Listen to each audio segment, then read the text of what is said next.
Hey guys, welcome to SC CyberSafe. Welcome to another episode of me answering the cybersecurity and cyber safety questions on Reddit. So we have a statement from someone. This one is not really a question. The person said, my dad gave the Microsoft guy remote control of his PC again. And the story goes this way. I've told him multiple times not to trust these people, but he seems to have been tricked again. I caught him on the phone talking to this guy, having given him remote access to his PC. I hung up the phone and turned off the PC.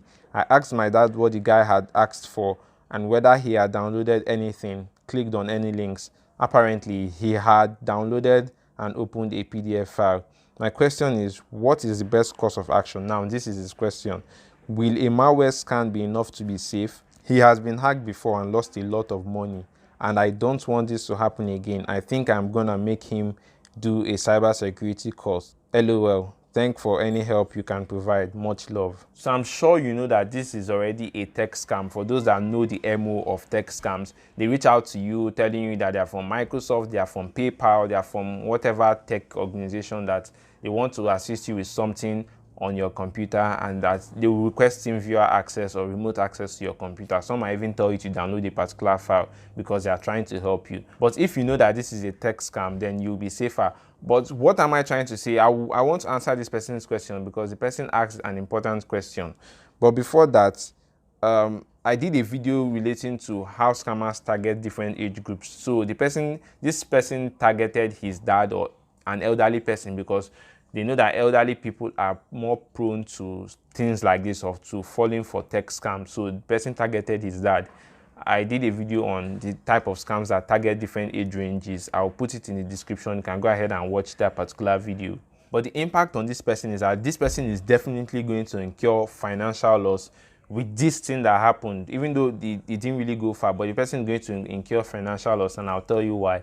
And also, aside financial loss, identity theft too is also probable. There's a possibility that this person would encounter some form of identity theft, and then paranoia, because this guy will be thinking, did this person already install something on my dad's laptop, and could the person be monitoring my dad? So paranoia also will set in this case. So these are some of the things that might happen if you don't take your online safety really seriously. So how do we mitigate this, or how could he have mitigated this? The very important thing, or the most important thing, is to always educate the elderly, educate your parents, educate the older ones in the environment and those around you. Let them know what tech scams are, let them know how to detect tech scams, and let them know what not to do and what to do. Let them know that if someone calls them that they are from the bank, that they shouldn't respond, that they should call the bank directly and confirm if whatever info the person is requesting for is needed.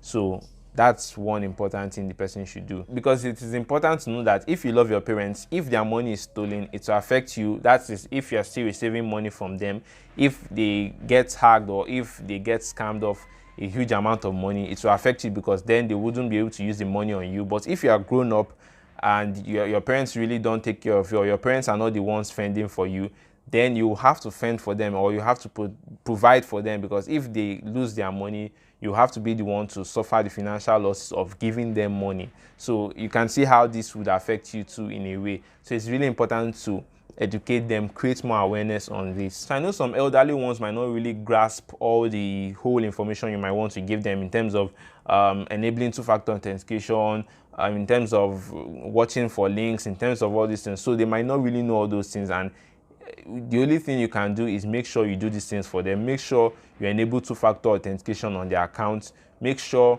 for their Gmail accounts, when you create password, make sure it's a strong password that you created for them. And also make sure that their recovery mail is your own email, so that you can recover their account for them.